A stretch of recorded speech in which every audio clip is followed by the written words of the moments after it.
क्या आप जानते हैं 2008 में दुनिया के 6th रिचेस्ट पर्सन थे अनिल अंबानी, जिनकी नेटवर्थ करीब 42 बिलियन डॉलर थी। लेकिन आज 12 साल बाद अनिल अंबानी करीब 20,379 करोड़ के कर्ज में डूब चुके हैं। जी हाँ, पर क्या हुआ ऐसा इन 12 सालों में जिसके चलते वो इतने गरीब हो गए।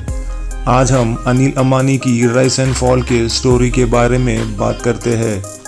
2002 में जब धीरूभाई अंबानी की डेथ हुई थी, तब उनका सारा बिजनेस जो कि करीब 28,000 करोड़ का था, वो उनके दोनों बेटे मुकेश अंबानी और अनिल अंबानी को बांटा गया था। उसमें से मुकेश अंबानी रिलायंस कंपनी के चेयरमैन थे, जिनके अंदर ऑयल रिफाइनिंग और पेट्रोकेमिकल का बिजनेस था। वही दूसरी तरफ अनिल अंबानी रिलायंस इंडस्ट्रीज के मैनेजिंग डायरेक्टर थे, जहां उनके पास रिलायंस के वेल नोन कंपनीज थी, जैसे कि टेलीकॉम, पावर जनरेशन और फाइनेंशियल सर्विस बिजनेस। उस समय रिलायंस कम्युनिकेशन सबसे प्रॉमिसिंग बिजनेस था, लेकिन अनिल अंबानी जी ने 2002 में इस आरकॉम को रिलायंस इन्फोकॉम में बदलकर CDMA प्लेटफॉर्म इंट्रोड्यूस किया था।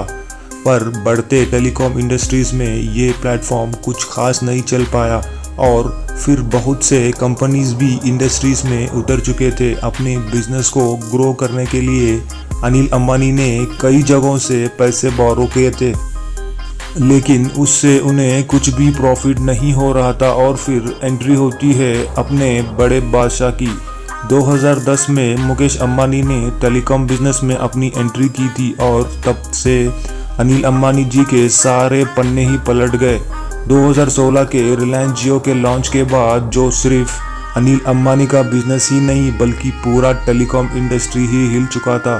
ह्यूज लॉसेस और डेब्ट के चलते अनिल अंबानी जी ने 2017 में अपने सारा टेलीकॉम बिजनेस बंद करवा दिया और वो अपने दूसरे बिजनेस पर फोकस करने लगे। लेकिन बाद में उनका कर्जा इतना बढ़ चुका था कि उन्हें अपनी सारी एसेट्स बेचनी पड़ी।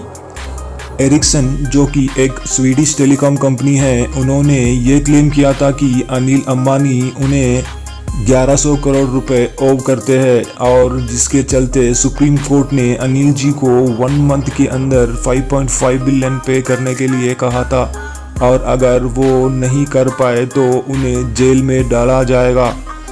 लेकिन फिर उनके भाई मुकेश अंबानी ने लास्ट मोमेंट पर उन्हें जेल जाने से बचा लिया। अगर 2020 तक देखा जाए तो अनिल अंबानी जी का टेलीकॉम बिजनेस करीब 50,000 करोड़ के कर्ज में डूबा है।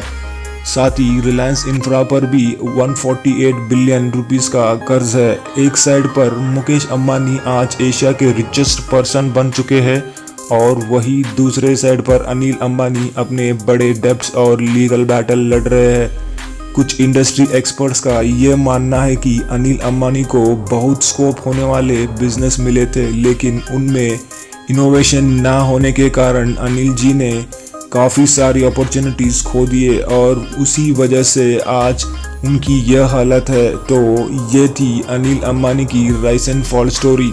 वीडियो अच्छी लगे तो लाइक और सब्सक्राइब करें। मिलते हैं अगले वीडियो में। जय हिंद।